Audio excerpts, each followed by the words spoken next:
이는 그 바라는 것은 피조물도 썩어짐의 종로로 타는 데서 해방되어 하나님의 자녀들의 영광에 자유에 이르는 것이니라. 아멘.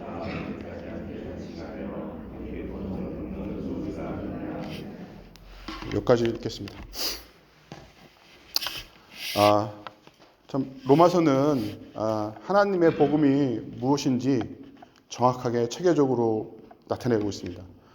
바울이 주 57년 3차 선교 여행에서 고린도에 있을 때 기록하였던 장이 로마서입니다.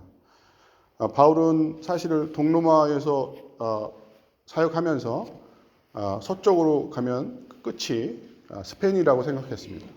그래서 실제로 로마에 있는 성도들한테 실제로 가서 다시 스페인으로 가려고 했던 내용들이 로마에서 나옵니다. 근데 사실 그때 바울은 헌금을 주기 위해서 로마를 가지 못하고 다시 예루살렘을 갔기 때문에 로마에 있는 성도들에게 편지를 보내고 복음이 이런 것이다. 그리고 복음을 통해서 실제로 그 전초기지를 스페인의 땅끝을 전도하기 위해서 전초기지를 만들려고 하는 뜻에서 로마서를 길게 체계적인 내용으로 실제로 적었습니다. 사실 로마서를 읽게 되면 여러분들이 복음에 대한 체계적인 이해와 그리고 성경 전체가 어떻게 해석이 되는지 또 하나님의 의가 어떻게 계시되는지를 여러분들은 알 수가 있습니다. 제가 청소년들에게 로마서를 지금 가르치고 있는데 그 로마서를 가르치면 사실 가르칠수록 저도 또한 은혜가 받고 사실 굉장히 많은 그 깊이 있는 은혜가 이 안에 있습니다. 실제로 로마서는 총 16장으로 되어 있는데 지금 오늘 읽은 8장은 가장 핵심적인 거로 제가 생각하기에는 핵심적인 장이라고 생각합니다. 1절에 그 예수님의 안에서 정죄함이 없다고 표현하고 그다음에 마지막 절에 또 예수님 안에 있는 하나님의 사랑을 끊을 수 없다 이렇게 양쪽으로 이렇게 실제로 그 내용이 복음에 대한 구원의 원리와 구원의 순서, 성령 하나님이 어떻게 우리한테 실제로 성화가 되는지를 정확하게 적고 있습니다. 그래서 실제 8장 이전까지는 죄에 대해서, 율법에 대해서, 그 다음에 칭의에 대해서, 또 연합에 대해서, 또 8장 이후에 9장부터는 실천적인 방법, 또 어떻게 실제로 살아가는지에 대한 내용들이 로마서가 나와 있습니다. 여러분 혹시 사람이 부정한 죄가 있으면 이것을 깨끗하게 해주려면 무엇이 필요한다고 생각하십니까? 제가 계속 질문을 해서 이렇게 하는데 부정한 사람의 죄가 반대되는 개념은 사실은 사람들은 생각할 때 사람들의 의라고 생각합니다. 근데 반대되는 개념은 부정한 사람들의 죄는 하나님의 의입니다. 그 이유를 설명드리겠습니다. 실제로 사복음서에 그 공관복음이나 서복음서에 두 가지 사건이 나옵니다. 첫 번째는 나병 환자를 예수님이 만지셔서 치료하시는 사건이 나옵니다. 그리고 두 번째 사건은 혈루병을 앓는 여인이 예수님 못자를 만져서 치료되는 사건이 나옵니다. 이 두 사건은 실제 그 이스라엘 사람들이 율법으로 부정한 죄를 실제로 가진 사람들이라고 생각하고 있었습니다.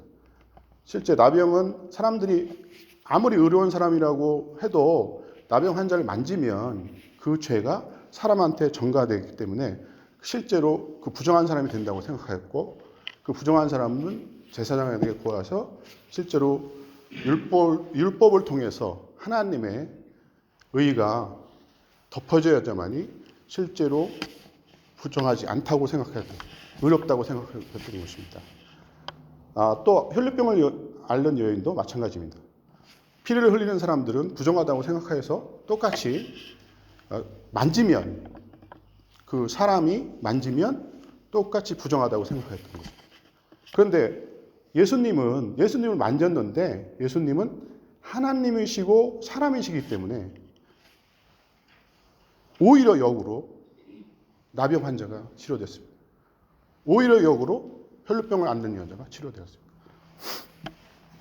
제가 말씀드리는 내용들은 뭐냐면 결코 사람의 죄는 사람의 의로 치료될 수가 없습니다. 하나님의 의가 그 위에 덮어져야만이 치료가 되는 것입니다. 이 하나님의 의가 결국 극명하게 드러나는 것이 바로 복음입니다. 로마서 1장 17절 다 같이 한번 찾아보시겠습니다.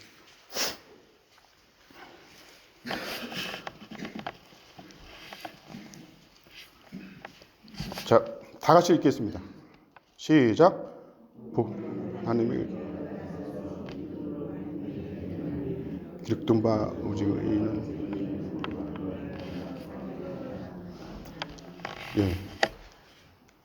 그 로마서 1장 17절은 사실 굉장히 중요한 구절입니다. 마틴 루터가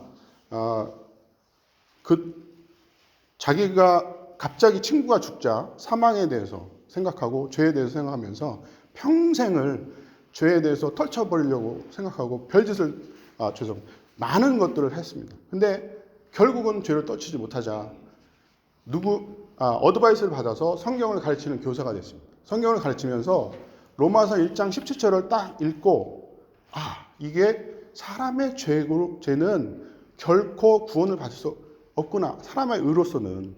그 당시 카톨릭은 공로를 통해서 사람의 선행을 통해서 공로주의를 통해서 사람이 구원을 받는다고 생각했던 것입니다. 그런데 로마서 1장 10절을 딱 읽은 순간 마틴 루터는 그게 아니구나. 하나님의 의가 나타났기 때문에 우리가 믿음으로 잡아야 되만이 구원을 받는구나 하는 것을 느꼈고 그때부터 자기는 종교교육을 일으킬 생각은 없었습니다. 이게 아니다 하면서 방반문을 붙이자마자 그 사람들이 그걸 동조하였고 결국은 그 수많은 사람들이 그걸 따르면서 진리는 결국 승리하는 형태로 종교개혁이 일어난 것입니다. 예수님의 복음은 결코 우리가 우리 죄를 의롭게 해서 결코 우리가 구원받는 것이 아닌 예수님의 십자가와 부활, 생명이 우리한테 있어야만이 구원을 받습니다. 사람의 죄를 하나님의 의로 믿음을 통해서 덮는 것이 바로 복음입니다.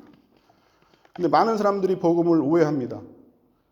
심지어 카톨릭의 이런 사상, 공로주의 사상도 사실 많은 성도들도 공로를 통해서 자기 의를 세우려고 합니다. 자기 의를 세우고 자기 죄가 그 의를 덮어지면 내가 구원을 받았구나 확신하는 사람들이 있습니다. 그러면 결국 그건 뭐냐면 육신을 통해서 사망으로 가는 것입니다. 그게 육신의 생각이고 그 육신의 생각은 율법이 정죄하고 율법을 정죄를 받으면서 사망으로 넘어가는 것입니다. 로마서 8장 6절 다시 한번 제가 읽겠습니다. 육신의 생각은 사망이요 영의 생각은 생명과 평안이니 육신의 생각은 하나님의 원수가 되나니 이는 하나님의 법에 굴복치 아니할 뿐 아니라 할 수도 없습니다. 육신이 있는 자들은 하나님을 기쁘시게 할 수 없느니라 써 있습니다. 시편 제가 찾아서 그냥 말씀드리겠습니다. 14절 3장에 다 치우쳐 함께 더러운 자가 되고 선을 행하는 자가 없으니 하나도 없도다.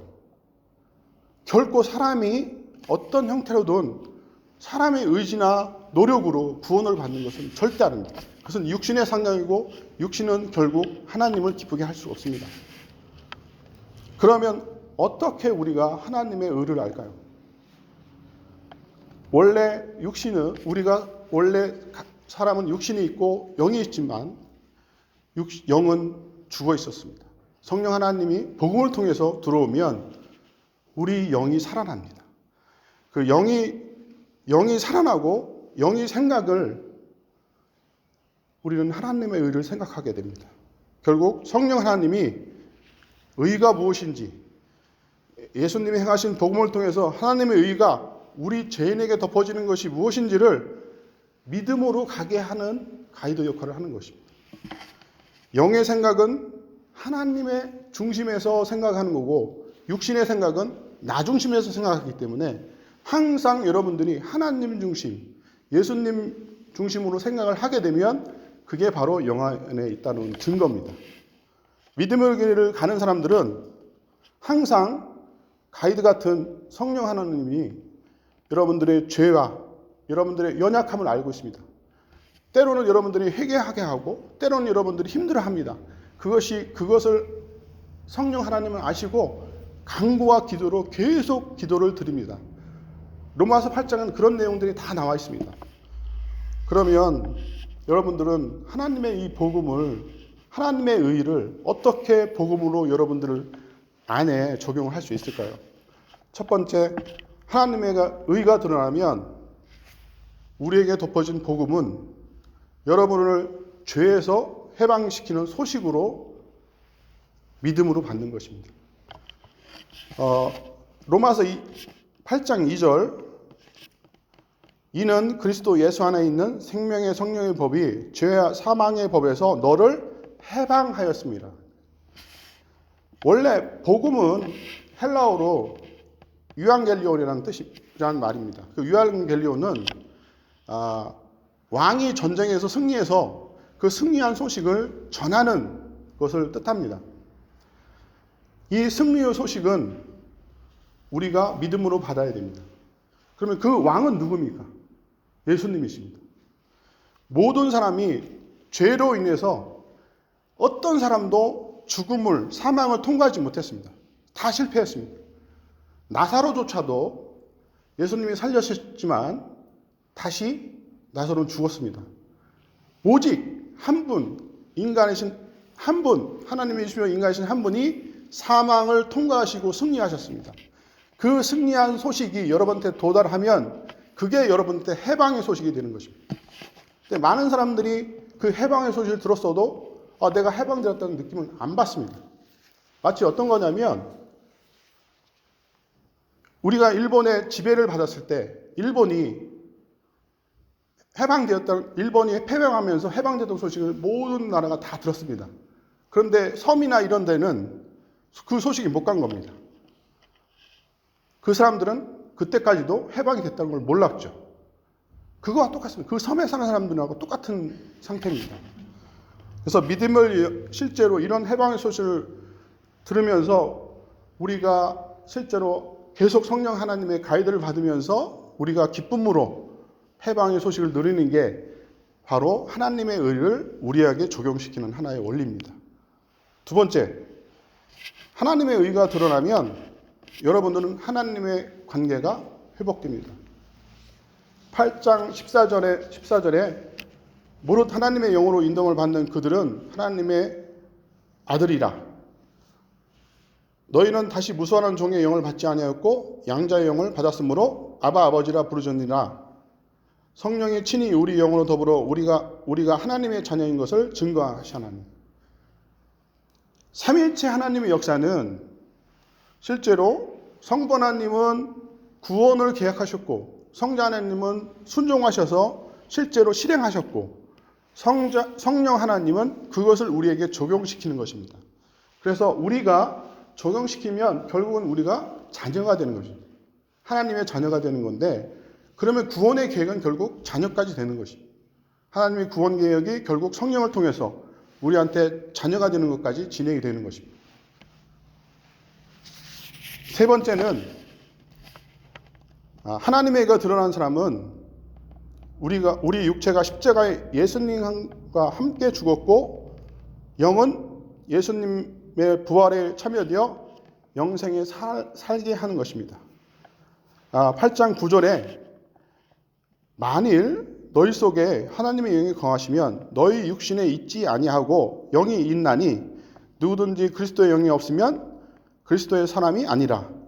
또 그리스도께서 너희 안에 계시면 몸은 죄로 인하여 죽은 것이나 영은 의로 인하여 산 것이라. 그 성령 하나님이 우리한테 들어오시면 우리 몸은 육신은 죽었습니다. 영은 살았고 우리 육신은 죽었다고 생각해야 됩니다. 근데 육신이 죽지 않으면 죄는 계속 육신을 정죄하고 율법을 통해서 계속 우리가 힘들어집니다. 많은 분들이 자기 육신이 실제로 살아서 자기 정욕대로 살면 그 정욕은 결국 율법을 통해서 사망으로 가는데 고통스러워합니다. 근데 이것은 마치 뭐와 같으냐면 죄는 그대로 있고 죄의 정죄가 해방이 된 겁니다. 죄는 우리한테 그대로 있기 때문에 우리 죄를 그대로 사람들이 가지고 있어서 매일매일 죄가 드러나면 매일매일 힘들어합니다. 근데 이것은 뭐냐면 마치 일본에서 실제로 해방이 됐습니다. 우리가 해방이 됐는데 일본은 그대로 지금 일본 나라가 있는 겁니다. 우리가 일본의 지배에서 벗어난 거지 일본은 없어지지 않은 겁니다. 똑같습니다. 우리 죄가 우리 안에 있기 때문에 우리가 실제로 우리 죽을 육신이 그대로 죽었다고 생각해야지. 예수님과 함께 십자가에 죽고 예수님과 함께 부활하면서 영이 살아나는 겁니다. 그 영이 살아나는 것을 여러분들이 아시고 그렇게 실제로 우리가 하나님의 의를 드러내면 우리는 구원에서 더 가까워지는 것입니다. 많은 분들이 인간관계나 이런 육신의 어떤 자존심이라든가 이런 것들 세우시고 내가 평등하지 않고 사람들한테 불평하고 사람들을 원망하고 하는 것들이 다 육신의 생각들. 그 육신의 생각은 결국 사망으로 가는 것입니다. 그리고 그것을 이길 수 있는 것은 결국 성령의 힘밖에 없습니다. 네 번째는 하나님의가 드러나려면 영광을 받기 위해서 고난도 받아야 됩니다. No pain, no crown. 죽음을 통과한 영을 우리가 받았는데 우리는 고난을 안 받습니다. 그러면 우리는 자격이 없는 사람입니다. 예수님의 십자가가 없었다면 부활이 없었습니다. 십자가의 고난을 우리가 지고 우리가 부활을 같이 지면 그 안에서 믿음에서 사는 것입니다. 그 고난이 여러분들이 생각할 때는 육신이 죽었기 때문에 우리가 생각하는 모든 형태로 포기하는 것들, 육신의 정욕을 포기하는 것들이 고난으로 다시 올 수 있습니다. 그런 고난들을 우리가 받으면서 하나님의 백성으로서 살 수 있는, 그리고 여러분들이 아브라함의 믿음의 선조 아브라함을 생각해 보십시오. 매일 장막에서 거하면서 매일 자기는 어딘가 안정적으로 사는 삶을 다 포기하고 하나님의 복음을, 하나님의 의를 드러내기 위해서 나그네처럼 살았습니다. 근데 지금 세상 많은 사람들이 어떻게 삽니까? 앵커를 받고 이건 내 땅이야, 내 집이야. 이 세상의 모든 것은 마치 천년만년 살 것처럼 내 것을 모든 걸 가지려고 하는 사람들이 얼마나 많습니까? 하나님의 백성은 그런 육신의 정욕들을 다 죽이고 영으로 사는 사람입니다. 그런 사람들이 하나님의 영광에 참여할 수 있고 그런 사람들이 하나님의 고난과 영광을 같이 참여합니다. 그런 하나님의 자녀로서 영광을 받으시고 또 그런 하나님의 백성이 되시기를 진심으로 기도드리겠습니다. 받은 말씀 생각하시면서 눈을 감고 기도드리겠습니다. 첫 번째, 하나님의 의가